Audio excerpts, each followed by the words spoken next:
আচ্ছা, আজকে যে টপিকটা হচ্ছে সেটা হচ্ছে পাওয়ার পয়েন্ট।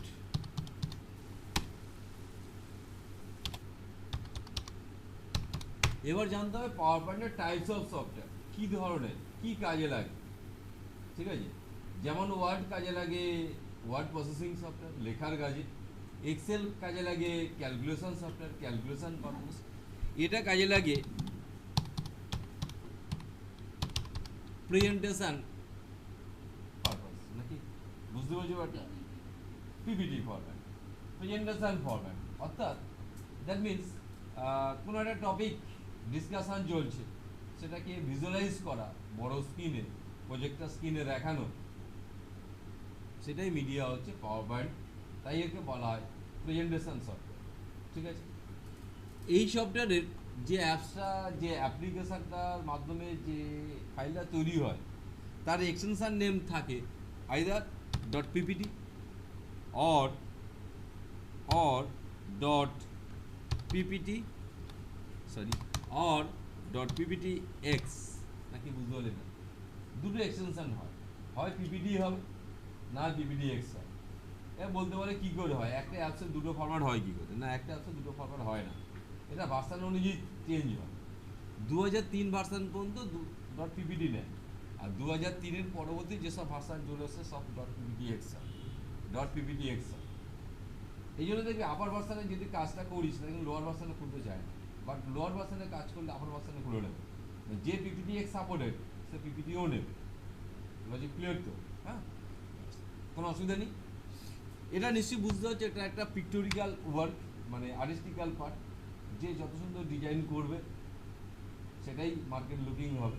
নিশ্চয়ই বাস্তব জীবনে আমরা প্রচুর পরিমাণে স্লাইড করি, লাস্ট ফিনিশিং মনে হয় যেন একটা কমপ্লিট প্যাকেজ তৈরি হয়। ঠিক আছে, তা কয়েকটা প্রিন্সিপাল তোমাকে মানতে হবে, আমি প্রিন্সিপালগুলো লিখে দিচ্ছি, কী কী প্রিন্সিপাল তোমাকে মানতে হবে। ঠিক আছে, ফার্স্ট অফ অল আমরা প্রেস করছি, যেটা বুঝতে পারবি না জিজ্ঞেস করবি, Ctrl+N। এটা নিশ্চয়ই কী পারপাস বুঝতে পারছো? Ctrl+N কী কাজ করে বলো? নতুন ফাইল তৈরি করছেন নাকি? হ্যাঁ, আমরা আচ্ছা পাওয়ার পয়েন্ট কীভাবে ওপেন করবে সেটা বলতে হবে নাকি? নাকি লিখে দেবো নাকি? তা লিখলাম আমরা টু ওপেন, লিখে দিচ্ছি আমি। হ্যাঁ, টু ওপেন পাওয়ার পয়েন্ট। ঠিক আছে, তা তুমি কি করছো? সার্চ বারে লিখছো কি পাওয়ার পয়েন্ট, মুখে বলে দিচ্ছি, সার্চ বারে লিখছো পাওয়ার পয়েন্ট, তারপর পাওয়ার পয়েন্টে ক্লিক করছো, ব্ল্যাঙ্ক প্রেজেন্টেশন। ওকে, নাকি বুঝলে না? যেমন ওয়ার্ডের ক্ষেত্রে করেছিলাম ব্ল্যাঙ্ক ডকুমেন্ট, এক্সেলের ক্ষেত্রে করেছিলাম ব্ল্যাঙ্ক ওয়ার্কবুক, এক্ষেত্রে হবে ব্ল্যাঙ্ক প্রেজেন্টেশন। ক্লিয়ার? আচ্ছা, Ctrl+N-টা হয়তো ফার্স্ট টাইম যদি তুমি Ctrl+N মানে অলরেডি পাওয়ার পয়েন্ট ঢুকে যাচ্ছ, সুতরাং সেক্ষেত্রে Ctrl+N আর কোনো কাজে লাগবে না, কারণ অলরেডি তুমি পাওয়ার পয়েন্ট ফাইলটা নিয়ে নিচ্ছ। নাকি বুঝতে পারছিস না ব্যাপারটা? Ctrl+N মানে কি, নতুন ফাইল তৈরি হবে, তো সেটা না করলেও তোমার হয়ে যাবে। নাকি ব্যাপারটা বুঝতে পারলে না? না করলেও হয়ে যাবে। তাহলে ফার্স্ট কী কী করছি লক্ষ্য রাখো। Take a new slide, first একটা স্লাইড দিতে হবে, নাকি বুঝলেন? যেমন ওয়ার্ড প্রথমে একটা পেজ দিতে হবে, নাকি? তারপরে লিখতে পারবে, ঠিক সেরকমভাবে একটা স্লাইড নিতে হবে। স্লাইড নেওয়ার পরে সেখানে লেখা জায়গা শুরু হবে। এই স্লাইড নেওয়ার জন্য শর্টকাট লিখে দিলাম Ctrl+M। কি বললাম? যদি স্লাইড নেওয়ার শর্টকাট হচ্ছে Ctrl+M, কোনো অসুবিধা নেই তো বুঝতে? দু নম্বর পার্ট কি করতে হবে? স্লাইড নেওয়ার পরে কি করতে হবে? ইনসার্ট, লজিক্যালি বলছি, sorry, insert different object,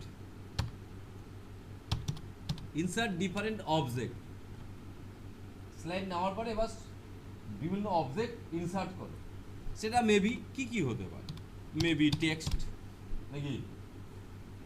maybe graphics, হ্যাঁ,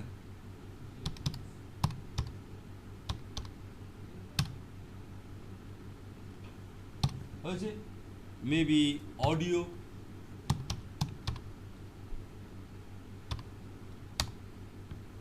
মেবি ভিডিও, আরও অনেক কিছু থাকতেই পারে।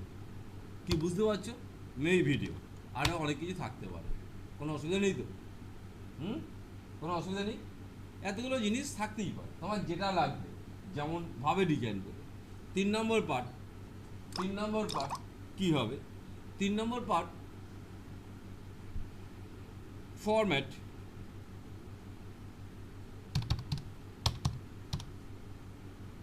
Slide, background.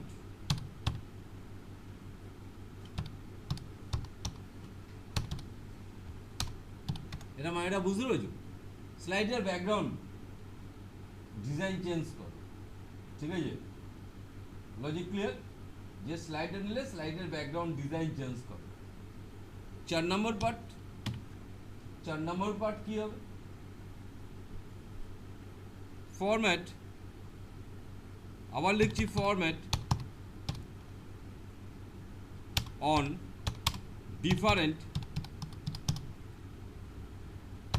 অবজেক্ট। এটা কি বুঝতে পেরেছো? মানে এই যে তুমি স্লাইডের মধ্যে যে অবজেক্টগুলো নিয়েছিলে তার ডিজাইন চেঞ্জ করো, ঠিক আছে? যেটা অ্যাট্রাকটিভ হবে। বুঝেছো? ক্লিয়ার? সমস্ত পার্ট হয়ে গেল, মানে স্লাইড তৈরি হয়ে গেল।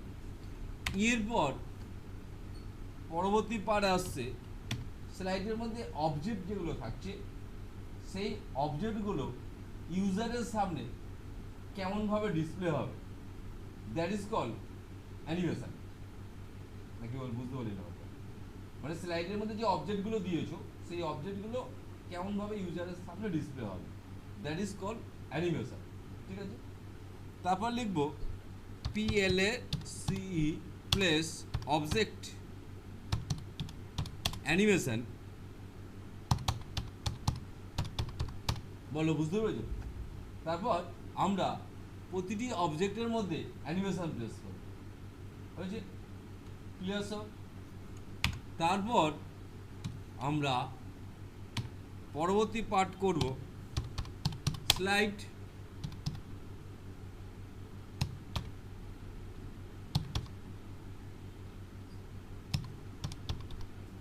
ট্রানজিশন। এটা আগেরটা দেখালাম একটা অ্যানিমেশন, ট্রানজিশনও একটা অ্যানিমেশন, দুটোর মধ্যে ডিফারেন্সটা বোঝো। প্লেস অবজেক্ট অ্যানিমেশন মানে প্রতিটি অবজেক্ট, একটা স্লাইডের মধ্যে প্রচুর অবজেক্ট লিখতে পারো, প্রচুর টেক্সট লিখতে পারো, তা প্রত্যেকটা লেখা কেমনভাবে ডিজাইনে আসবে সেটাকে বলে অবজেক্ট অ্যানিমেশন। এবার একটা স্লাইডের সমস্ত কাজ শেষ হয়ে যাওয়ার পরে তখন পরবর্তী স্লাইড যখন ইউজারের সামনে ডিসপ্লে হবে সেই স্লাইডটা কেমনভাবে ইউজারের সামনে আসবে সেটাকে বলে স্লাইড ট্রানজিশন। না বুঝতে পারলি না? বুঝতে পেরেছিস কি? একটা স্লাইড শেষ হয়ে গেল, তার যে অবজেক্টগুলো দেখিয়ে শেষ হয়ে গেল, তাহলে এবার তো পরের স্লাইডে আসবে, তা সেই স্লাইডটা কেমনভাবে দেখাবে সেটাকে বলছে স্লাইড ট্রানজিশন। বুঝতে পেরেছো ব্যাপারটা কি? 7 নম্বর পার্ট ইনসার্ট। আমি এটা নর্মাল লজিক লিখলাম, insert time on every object. নাকি বুঝতে পারলে না? তাহলে এবার বললাম কি, প্রতিটি অবজেক্টের মধ্যে টাইম মেনশন করো, মানে কোন অবজেক্ট কতক্ষণ ধরে দেখাবে, জিনিসটা বোঝাতে পারছি? কোন অবজেক্ট কতক্ষণ ধরে দেখাবে সেই টাইমটা মেনশন করবে, হয়েছে? তারপর লাস্ট টপিকস, আমার অবজেক্ট টাইমিং দেখানো হয়ে গেল, এবার তো চালু করবো নাকি? এবার আমার কাজ কমপ্লিট, এবার চালু করবো। এবার লিখলাম রান, যেটা শর্টকাট ইউজ করতে পারবে F5। বলো, জিনিসটা কি বুঝতে পারছো? এই হচ্ছে টোটাল হিস্ট্রিটা। প্রথম হচ্ছে আমরা স্লাইড নেব, স্লাইডের মধ্যে বিভিন্ন অবজেক্ট আমরা প্লেস করব, তারপর স্লাইডের ব্যাকগ্রাউন্ড যেটা তোমার পছন্দ সেটা ইউজ করো। তারপর স্লাইডের মধ্যে যা যা অবজেক্ট করেছো তার ডিজাইন চেঞ্জ করো। তারপর প্রত্যেকটা অবজেক্টের অ্যানিমেশন দাও, স্লাইডের ট্রানজিশন দাও, প্রত্যেকটা অবজেক্টের টাইমিং সেট করে দাও, ব্যাস কি ক্লিয়ার হয়েছে? এবার আমি অ্যাপ্লাই করতে শুরু করছি। সবাই কি বুঝতে পারছো? দেখো, তাহলে আমরা আসলাম, কি লিখছি এখানে? পাওয়ার পয়েন্ট নাকি? কোনো অসুবিধা নেই তো বুঝতে? যেমন নর্মাল ওয়ার্ড এক্সেল খুলছো সেইভাবে খুলছি, তাহলে পাওয়ার পয়েন্ট। ওকে, দেখে নাও, খুব সোজা ব্যাপার, কিচ্ছু নেই। ব্ল্যাঙ্ক প্রেজেন্টেশন, ঠিক তো? নিয়ে নিলাম ব্ল্যাঙ্ক প্রেজেন্টেশন। আর দেখো, এবার দেখো, বলছি দাঁড়াও, যখন ওয়ার্ড খোলো প্রথম পেজটা কি নিতে হয়? অটোমেটিক আছে। ঠিক সেরকমভাবে আমি যখন ফাইলটা নিলাম তো অটোমেটিক একটা স্লাইড তোমার দিয়ে দেবে, তাহলে আর কন্ট্রোল এম মারার দরকার নেই, নাকি বুঝতে পারলি না একটা? এবার কে কি প্রশ্ন করছিস? না, আগে যেগুলো পাশে যেগুলো বানানো ছিল তাই তো, ওগুলো কেউ করেছে তার এটা দেখাচ্ছে, বা কিছু টেমপ্লেট থাকে, ভালো করে বুঝবি, টেমপ্লেট ব্যাপারটা বুঝে নিবি। হ্যাঁ, মানে মাইক্রোসফট কোম্পানি থেকে কিছু টেমপ্লেট রেডি করা থাকে, মানে কি, এই যে আমি স্লাইডের ডিজাইন চেঞ্জ করতে বললাম, ব্যাকগ্রাউন্ড চেঞ্জ করতে বললাম, ওরকম একদম রেডিমেড পাওয়া যায়, তুমি সেটাকে ইউজ করতে পারো, তাহলে খুব তাড়াতাড়ি একটা সুন্দর অ্যানিমেশন দাঁড়িয়ে যাবে। নাকি ওটা বুঝতে পারলি না কথাটা? ব্যাপারটা কি বুঝতে পারছিস? সেটা মাইক্রোসফট কোম্পানি থেকে কিছু টেমপ্লেট দিয়ে দেয় যারা চটজলদি কাজ করতে হবে। তাহলে টেমপ্লেট করলে কি হবে, এই যে স্লাইডের ব্যাকগ্রাউন্ড বা অ্যানিমেশন প্রি ফরম্যাটেড হবে, মানে সমস্ত রেডি করা, জাস্ট জায়গায় জায়গায় গিয়ে নাম টাম লিখে দাও, প্রেজেন্টেশন তৈরি হয়ে যাবে, প্রেজেন্টেশন রেডি। ক্লিয়ার? তা সেটা কেন আমরা করবো? আমরা শিখতে এসেছি, ঠিক আছে, ইউজ করা জিনিস। আচ্ছা, তাই আমরা ফার্স্ট আমরা কন্ট্রোল এম মারলাম না, কেন? কারণ নতুন নিয়েছি মানে অটোমেটিক একটা স্লাইড দেবে। মনে করলাম আমাদের সেন্টার সম্বন্ধে একটা অ্যাড তৈরি করছি, বুঝিনি ব্যাপারটা, ঠিক আছে? তাহলে আমরা উপরে টাইটেল লিখছি, লিখলাম ইউথ কম্পিউটার, ঠিক আছে? এবার লিখলাম, নিচে লিখলাম প্রেজেন্স, ঠিক আছে? কি অসুবিধা নেই তো? তো এরকমভাবে আমরা টেক্সট লিখলাম। তুমি তো বলো স্যার আমার তো আরও টেক্সট লিখতে হবে, তাহলে তুমি নর্মালি ওয়ার্ডের মেনু কিন্তু, হ্যাঁ, এখান থেকে টেক্সট বক্স নিয়ে নাও, জাস্ট টেক্সট বক্স নিয়ে তুমি যেখানে ক্লিক করবে সেখানে লেখা শুরু কর, নাকি? পারছো তো? তাহলে অসুবিধা নেই তো, যত খুশি যেখানে ইচ্ছে সেখানে লিখতে পারবে, কি ঠিক আছে তো? আচ্ছা, বেশ, আমি এটা রাখছি না, ডিলিট করে দিলাম, কি ঠিক আছে? এবার যদি মনে হয় ছবি নেব, একদম ওয়ার্ডের মতো, নিজেটাই বলো কোন জায়গায় যাবে ছবি নেওয়ার জন্য, ওয়ার্ড শিখবে ইনসার্ট মেনুতে। তাই ইনসার্ট মেনুতে দেখো তোমাদের চেনা অচেনা জিনিস কিছু আছে, তাহলে পিকচার সিলেকশন পাবে, তাই তো? তবে একটা জিনিস সবসময় খেয়াল রাখতে হবে, আমি যে প্রেজেন্টেশন করব, যে ছবি দেব, যে পিকচারটা দেব, তাহলে যার সম্বন্ধে করছি সেই রিলেটেড পিকচার দেওয়াটা ভালো, বাট আননেসেসারি পিকচার দিয়ে তাহলে ইজ্জত নষ্ট হয়, কি জিনিস ওর থেকে না দেওয়াই ভালো। ওকে, কি সবাই বুঝতে পেরেছিস? এরপরে আমি বলেছি এর ব্যাকগ্রাউন্ডটা চেঞ্জ করবো, নাকি এই স্লাইডের ব্যাকগ্রাউন্ডটা চেঞ্জ করবো। সেই ব্যাকগ্রাউন্ড চেঞ্জ করার জন্য কোন মেনুতে যাচ্ছি সেটা খেয়াল রাখবে। ব্যাকগ্রাউন্ড চেঞ্জ করার জন্য যাবে ডিজাইন মেনু, নাকি বুঝতে না? ডিজাইন মেনু, এর দেখতে পাচ্ছ প্রচুর ব্যাকগ্রাউন্ড দেখাচ্ছে, এর মধ্যে তোমার যেটা পছন্দ হবে, যে ব্যাকগ্রাউন্ড তোমার পছন্দ হবে তুমি সেই ব্যাকগ্রাউন্ড ইউজ করো, নাকি বুঝতে না? তাহলে মনে করলাম আমার এই ব্যাকগ্রাউন্ড পছন্দ, just click on it, automatic কি দেখো সেই ব্যাকগ্রাউন্ড চলে আসছে, কিছু মনে সন্দেহ? অটোমেটিক সেই ব্যাকগ্রাউন্ড চলে আসছে। এবার হচ্ছে এই লেখার কালার চেঞ্জ বা ডিজাইন চেঞ্জ করতে চাও, তো সেটা ওয়ার্ডেরই মতো বাবা, একদম ওয়ার্ড, অন্য কিছু ব্যাপার নেই। এখান থেকে তুমি কালার চেঞ্জ করো, ডিজাইন চেঞ্জ করো, নাকি?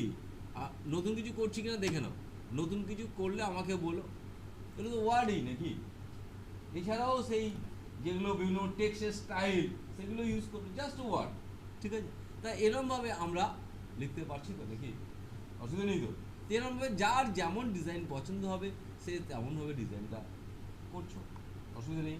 হ্যাঁ, এরপর আসবো এই স্লাইডের দুটো অবজেক্ট হচ্ছে নাকি, এই অবজেক্টগুলো ইউজারের সামনে কেমনভাবে ডিসপ্লে হবে, দ্যাট ইজ অ্যানিমেশন নাকি। তা সেই অ্যানিমেশনটা কীভাবে করছি লক্ষ্য রাখো। যে অবজেক্টের উপর অ্যানিমেশন দেবে সেই অবজেক্টটা সিলেক্ট করবে, তারপর চলে যাচ্ছে দেখো অ্যানিমেশন ট্যাব আছে, অ্যানিমেশন ট্যাব দেখতে পাচ্ছ কি, অ্যানিমেশন ট্যাবেই গিয়েছি। হ্যাঁ, এরপর যাবে অ্যাড অ্যানিমেশন, কি বললাম, অ্যানিমেশন অ্যাড করবে, একদম লজিক্যালি অ্যাড অ্যানিমেশন। এবার ভালো করে ব্যাপারটা একটু নিচের পার্টটা একটু পড়ে দেখো, কোন অপশানে নেবে, মোর এন্ট্রান্স এফেক্ট, মোর এমফ্যাসিস এফেক্ট, মোর এক্সিট এফেক্ট, বলো তো লজিক্যালি ভাবো কোনটা নেওয়া উচিত তোমার মনে হয়। More entrance effects, emphasis effect, exit effect. Entrance অবজেক্টটা ইউজারের সামনে এন্ট্রান্স যখন হবে তখন কেমন হবে, আর এক্সিট মানে কি বোঝাচ্ছে, অবজেক্ট যখন বেরিয়ে যাচ্ছে তখন একটা ডিজাইন করে তুমি একটা জায়গায় চুপি করে ফেলে দিতেই বলো। এন্ট্রান্স করলো একরকম ডিজাইন দিয়ে, আর এক্সিট করলো আর একরকম ডিজাইন দিয়ে, করতেই পারো। কি জিনিসটা বুঝছিস? তাহলে অ্যাকচুয়ালি মেন যেটা দিতে হবে সেটা কিন্তু এন্ট্রান্স দিতে হবে, এন্ট্রান্সটাই মেন, নাকি লজিক ক্লিয়ার না? তাহলে এবার আমি নিলাম মোর এন্ট্রান্স এফেক্টস, বুঝতে পারছিস? এবার দেখো প্রচুর এফেক্টস এখানে ডিসপ্লে হচ্ছে, নাকি বুঝতে পারলি না? এবার সেই এফেক্টসের মধ্যে যেটা তোমার পছন্দ হবে আমি সেটাকেই নেব, কি ক্লিয়ার? যেটা তোমার পছন্দ হবে আমি সেটাকেই নেব। হ্যাঁ,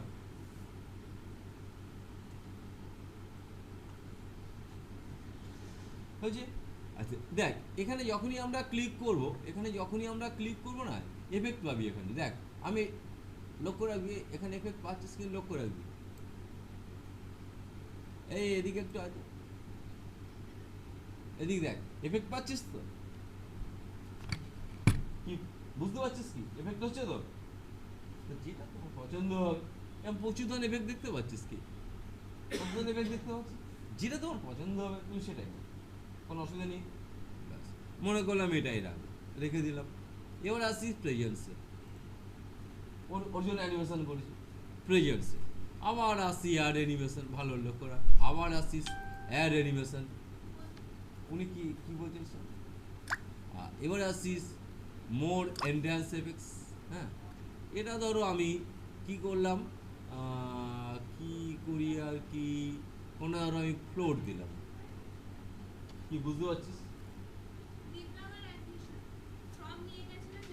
তাহলে একটু বসতে বলো, আধা ঘন্টা পর, ঠিক আছে? ঠিক আছে ব্যাপারটা কি? তো এইরকমভাবে প্রতিটি অবজেক্ট পরপর ধরে অ্যাড্রেসার নিয়ে নিতে পারবে নাকি, বুঝতে পারলে কি?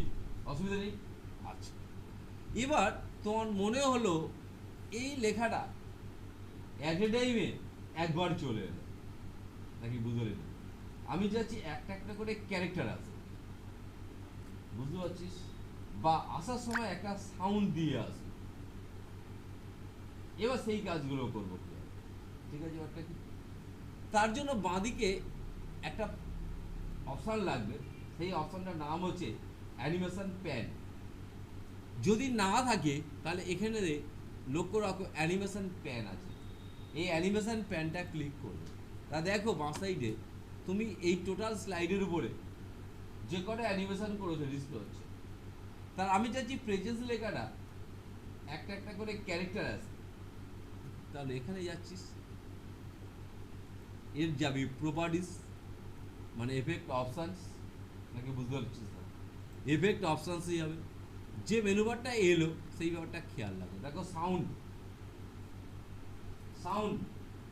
মানে কি, ওটা যখন এন্ট্রান্স হবে একটা সাউন্ড দিয়ে হবে, ঠিক আছে ব্যাপারটা? এবার দেখো বাই ডিফল্ট মেশিনের মধ্যে কিছু সাউন্ড থাকে, সে সাউন্ড দিতেই বল, তার জন্য কিছু করতে হবে না। এবার তুই মনে করছো না আমার নির্দিষ্ট কিছু সাউন্ড রাখা আছে, ডাউনলোড করা আছে, সেই সাউন্ডই দেবো, তাহলে তখন তুমি কোথায় যাবে? এখানে লক্ষ্য রাখো আদার সাউন্ড আছে, আদার সাউন্ডে যখনই ক্লিক করছো সঙ্গে সঙ্গে কি তোমার মেশিনের জায়গা খুঁজছো তো, তাহলে এখান থেকে সেই সাউন্ডটা সিলেকশন করে দেবে, তাহলে সে সাউন্ড দিতে পারবে। সাউন্ড দিচ্ছে না, কারণ এখানেও স্পিকার নেই। হয়েছে? এবার দেখো অ্যানিমেটেড টেক্সট কী লেখা আছে, অল অ্যাট ওয়ান্স, তাই তো? তাহলে তুমি যদি মনে করো আমি বাই লেটার করবো, তাহলে বাই লেটার করো, তাহলে একটা একটা করে লেটার আসবে নাকি, বুঝতে পারলে?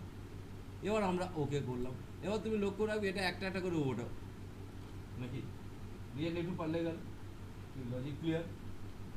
তো এইরকমভাবে প্রতিটি অবজেক্টে আমরা পরপর অ্যানিমেশন প্লেস করতে করতে আগাবো।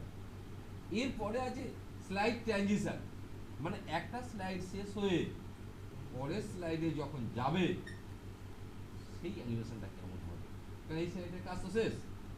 মনে রাখবে ফার্স্ট স্লাইডে স্লাইড ট্রানজিশন দেওয়াটা অযৌক্তিক। কেন বলবো অযৌক্তিক? ওর আগে কি আছে? এটাই তো প্রথম, নাকি আমরা বুঝতে পারি এটাই তো প্রথম। তো এখানে স্লাইড ট্রানজিশনের কি যুক্তি? আমার কি বলো, একটা স্লাইড শেষ হয়ে পরের স্লাইডেই যাবে, তো ওর আগেই তো কেউ নেই, তার ট্রানজিশন কেন দেবো? ট্রানজিশন দেবো প্রথমে পরের দিকে, ঠিক আছে ব্যাপারটা? তাহলে এটা হয়ে গেল। তাহলে এরপরে আমরা কি করব, আর একটা স্লাইড নেব, তাহলে সে তার জন্য আমরা কি করব, কন্ট্রোল এম, কিন্তু নট এন, হ্যাঁ এম। দেখো আর একটা স্লাইড চলে আসছে, অটোমেটিক আগের স্লাইডের ডিজাইনটা ধরে নিয়েছি। তোমার যদি মনে হয় না এই ডিজাইন আমি নেবো না, আমি অন্য ডিজাইন নেবো, পাল্টে দিচ্ছি। আগে ম্যাটারটা লিখে নিই, ঠিক আছে? ধরো তোমাদের আমি কোর্স সম্বন্ধে লিখছি, ধরো লিখলাম INFORMATION, information technology, information technology. এবার যা যা কোর্স হয় ধরো সেগুলো লিখছি, CITA, ঠিক আছে, DI, ধরো কোনো কোম্পানির অ্যাড নিশ্চয়ই এরকমভাবে তৈরি করবো। তারপর ধরো লিখবো ADITA, বুঝতে পারছিস? এবার তোমার মনে হলো যে এই ডিজাইনটা আমি রাখবো না, আমি অন্য ডিজাইন যাব, তাহলে আমরা কোথায় যাবো, আবার ডিজাইন মেনুতে নাকি। এবার এখান থেকে তাহলে আবার যে ডিজাইন তোর পছন্দ হচ্ছে সেই ডিজাইন নেবি তো নাকি। মনে রাখবে, খুব মাইনরলি খেয়াল করবে, যে ডিজাইন ইচ্ছা না কোনো ব্যাপার নয়, বাস লেফট ক্লিক করলে প্রতিটি স্লাইডে এই ডিজাইন চলে যাবে নাকি, বুঝলি না? যদি এর উপর লেফট ক্লিক করে দাও তাহলে প্রতিটি স্লাইডে ওই ডিজাইন অ্যাকসেপ্ট হয়ে যাবে। যদি মনে করো যে না প্রত্যেকটা স্লাইডে ডিফারেন্ট ডিজাইন নেব, তাহলে এর উপর রাইট ক্লিক মারবে, রাইট ক্লিক করবে, রাইট ক্লিক করে দেখো ভাষাটা পড়ে দেখো, বাই ডিফল্ট উপরে আছে অ্যাপ্লাই টু অল স্লাইড, কারণ লেফট ক্লিকে ওটাই অ্যাকশন নেবে, ঠিক আছে? তাহলে আমি কি করবো, অ্যাপ্লাই টু সিলেক্টেড স্লাইড, তাহলে দেখো এইটার জন্য সেপারেট ডিজাইন চলে আসছে নাকি, সেপারেট ডিজাইন চলে আসে। এবার তুমি এর উপর আবার লেখা ডিজাইন, আবার অ্যানিমেশন, একই রুল পরপর চলবে নাকি, একই রুল পরপর চলবে। এবার আসছি আমি অ্যানিমেশন দিচ্ছি, অ্যানিমেশন দিলাম, তাহলে আবার আমরা কি করব, অ্যাড অ্যানিমেশন, মোর এন্ট্রান্স এফেক্টস, মোর এন্ট্রান্স এফেক্ট, যে কোনো একটা এফেক্ট দিয়ে দিচ্ছি, ধরো এটাকে ড্রপস দিলাম, কি হচ্ছে, হ্যাঁ কি বুঝতে পারছো? ওটা এরকম প্রচুর এফেক্ট পাওয়া যায়, সেইভাবে তুমি এফেক্ট দিয়ে যাচ্ছ নাকি, ঠিক আছে? বেশ, ওকে করে দিলাম। হ্যাঁ, আবার আসছি আমি এইটার উপর এফেক্ট দেবো নাকি, এইটার উপর এফেক্ট দেবো, ক্লিয়ার? তাহলে সেমভাবে আবার নেবো আমরা অ্যাড অ্যানিমেশন, মোর এন্ট্রান্স এফেক্টস, মোর এন্ট্রান্স এফেক্টস। এবার দেখো এর মধ্যে আমি কোনটা দিই, ধরো আমি লিখলাম ফ্লোট, কি ঠিক আছে, যার যেটা পছন্দ, যেটা অ্যাট্রাকটিভ হবে, ঠিক আছে ব্যাপারটা? ব্যাস কমপ্লিট। এইবার ফার্স্ট স্লাইড শেষ হয়ে এটাই আসলো, তাহলে এখানে ট্রানজিশন ফেলতে হবে, ট্রানজিশন ফেলতে হবে নাকি। তার ট্রানজিশনটা কীভাবে দেবো, দেখ ট্রানজিশন বলে অপশানই মেনু আছে, প্রচুর ট্রানজিশন এখানে অপশান পেয়ে যাবে। এখান থেকে তোমার যেটা পছন্দ হবে, তোমার যেটা পছন্দ হবে তুমি সেটাই নিয়ে নেবে। এখন প্রচুর ট্রানজিশন এফেক্ট পাচ্ছ নাকি, প্রচুর ট্রানজিশন এফেক্ট পাচ্ছ, পেজ কার্ড আছে, এটা আছে, এয়ারপ্লেন আছে, প্রচুর জিনিস পাচ্ছ। ধরো আমি মনে করলাম এটা নেবো, লোক রাখবি একসামনে দেখে নে, একটা স্লাইড শেষ হয় যখন এটা আসবে এই নামে নিয়ে যাবে, বুঝতে পারলেন? জুম করা আছে বলি মনে তো বুঝতে অসুবিধা হচ্ছে, ঠিক আছে? বুঝতে পারছি সবাই? তাহলে এইরকমভাবে কিন্তু বাস্তব জীবনে আনলিমিটেড, মানে মিনিমাম 50-60 তার উপরে স্লাইড তৈরি করতে হয়, তবে জিনিসটা বেটার লাগবে। অত করার টাইম দরকার নেই, তোমার জিনিসটা বোঝানোর দরকার, ঠিক আছে? এইবার আমরা কি করব, যে কটা অবজেক্ট আছে ইউজারের সামনে কতক্ষণ ধরে দেখাবে, কতক্ষণ ধরে দেখাবে, মানে প্রতিটি অবজেক্টের টাইমিং সেট করবো নাকি, প্রতিটি অবজেক্টের আমরা টাইমিং সেট করবো, সবাই ক্লিয়ার তো, প্রতিটি অবজেক্টের আমরা টাইমিং সেট করবো। সেই টাইমিংটা কীভাবে সেট করছি, আচ্ছা জুমটা এবারে কমাই, কারণ এটা ফুল স্ক্রিনই হয়তো, প্রতিটি অবজেক্টের এর টাইমিং আমাকে সেট করতে হবে, ঠিক আছে। আচ্ছা লক্ষ্য রাখবে সেই টাইমিং সেট করার জন্য যে মেনুটা যেতে হবে, একটু বাড়াই তোমাদের বুঝতে অসুবিধা, টাইমিং সেট করার জন্য যেটা যেতে হবে স্লাইড শো মেনু। কী বললাম, স্লাইড শো মেনু হয়েছে। এখান থেকে পাবে রিহ্যাশ টাইমিং, রিহ্যাশ টাইমিং নাকি বুঝতে পারি না ব্যাপারটা। এইবার লক্ষ্য রাখবে চালু হয়েছে, উপরে ঘড়ি চলছে, ঠিক আছে, এন্টার, টাইমিং সেট হচ্ছে, হ্যাঁ, কোন অবজেক্ট কতক্ষণ দেখাবে, ঠিক আছে, ওকে। এই অবজেক্টটা মানে ওখানে ঘড়ি কিন্তু চলছে, এন্টার, পরের অবজেক্ট এলো, পুরো স্লাইডটা কতক্ষণ দেখাবে, ঠিক আছে, এন্টার, পরেরটা এলো, দেখতে পেলে ডিজাইনটা চোখ পাল্টানো না, আবার এন্টার, পরের পরের অবজেক্ট আসতে শুরু করেছে, আসতে শুরু করেছে না, ঠিক আছে, উপরে দেখো টাইমিং বাড়ছে, হ্যাঁ, ক্লিয়ার হলো, আবার এন্টার, পরের অবজেক্ট আসছে, ঠিক আছে, এন্টার, পরের অবজেক্ট এলো, হয়েছে, আবার এন্টার, পরের অবজেক্ট এলো, ক্লিয়ার।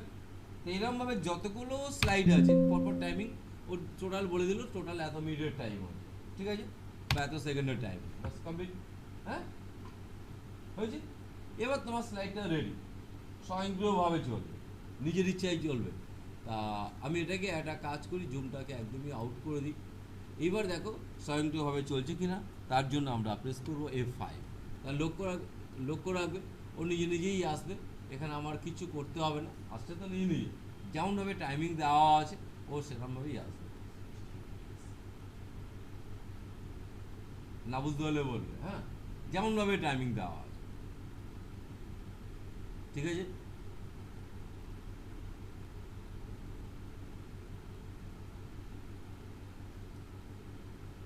ওকে, যত অ্যাট্রাকশন করতে পারবে কিন্তু, হ্যাঁ, ঠিক আছে।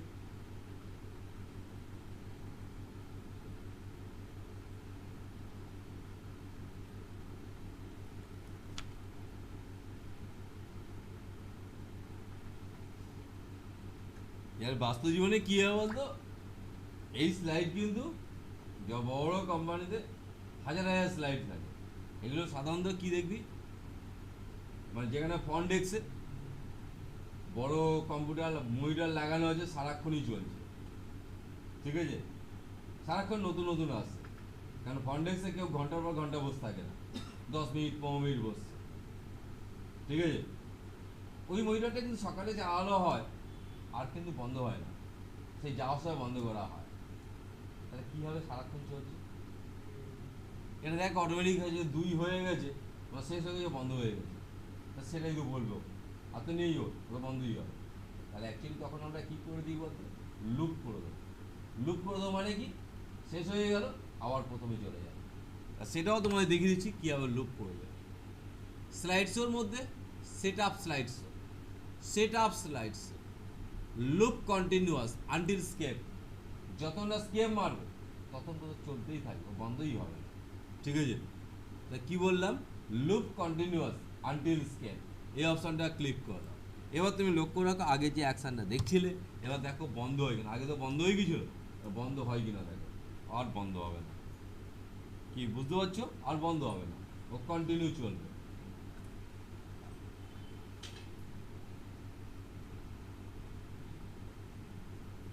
তাহলে আমাদের শুধু দেখতে হবে 2 নম্বরে গিয়ে বন্ধ হয়ে যাচ্ছে কিনা, দেখবে আবার একে চলে যাবে, সেম জিনিস রিপিট হতেই থাকে, এবং বাস্তব সেটাই হয় সব জায়গায়, বাস্তব সব জায়গায় সেটাই হয়।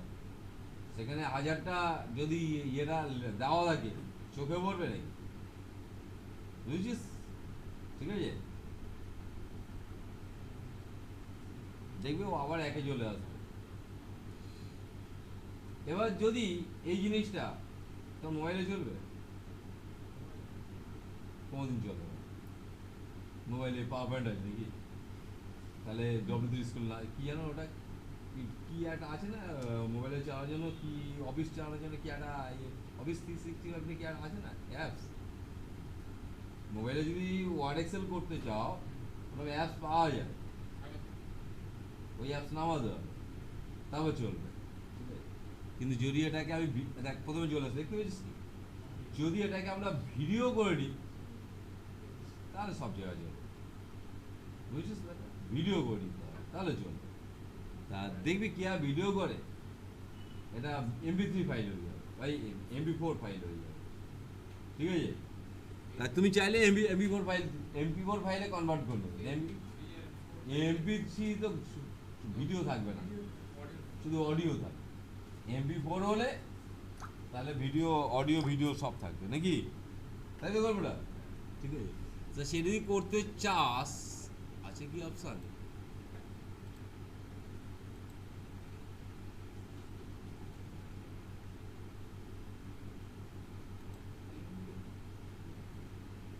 এই দেখ কি অপশান বললাম, দেখ যদি তুমি MP3 ফরম্যাটে করতে চাও, ঠিক আছে, তাহলে যাবে কোন মেনুতে যাচ্ছি, কোন মেনুতে যাচ্ছি বলেছি, ফাইল মেনু, এক্সপোর্ট বলে অপশান আছে, এক্সপোর্ট ক্রিয়েট ভিডিও, বুঝছিস? জাস্ট ক্লিক করো, ও ভিডিও কিন্তু আমার ভিডিওর যে নাম MP4 হচ্ছে, দেখতে পাচ্ছিস কি MP4 হচ্ছে, হ্যাঁ ওকে সেভ করে দে।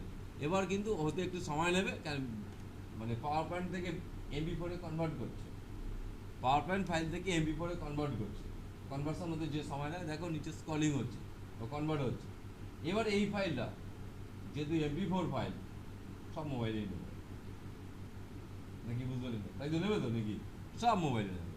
ঠিক আছে, অনেক জায়গায় আমরা তখন বাস্তব জায়গায় কি করি, কোনো জায়গায় নিয়ে গেলাম দেখা গেল পাওয়ার পয়েন্টই নেই, তা চলবে না নাকি, পাওয়ার পয়েন্টই নেই চলবে না, তখন আমি কী করবো, MP4 এ কনভার্ট করে নিলাম, কম্পিউটার চললে এটাও চলবে তো নাকি, কম্পিউটার যদি চলে এটা চলবে। ঠিক আছে, কিন্তু যদি রটা নিয়ে যাই সেখানে যদি পাওয়ার পয়েন্ট না থাকে চলবে না। ঠিক আছে, MP4 এ কনভার্ট হচ্ছে, ছোটোখাটো ব্যাপার না, কিন্তু ভিডিও ফাইলে কনভার্ট হয়ে যাচ্ছে, সময় তো নেবে, কনভার্ট হয়ে গেছে আসার আগে। হ্যাঁ, তা এখানে দেখবে কি নামে এসছে এখন বলতো, প্রেজেন্টেশন নামে এসছে, এটাই মনে হচ্ছে, হ্যাঁ দেখি কি মিডিয়া প্লেয়ারে ওপেন হয়েছে তো, এটা মিডিয়া প্লেয়ার তো,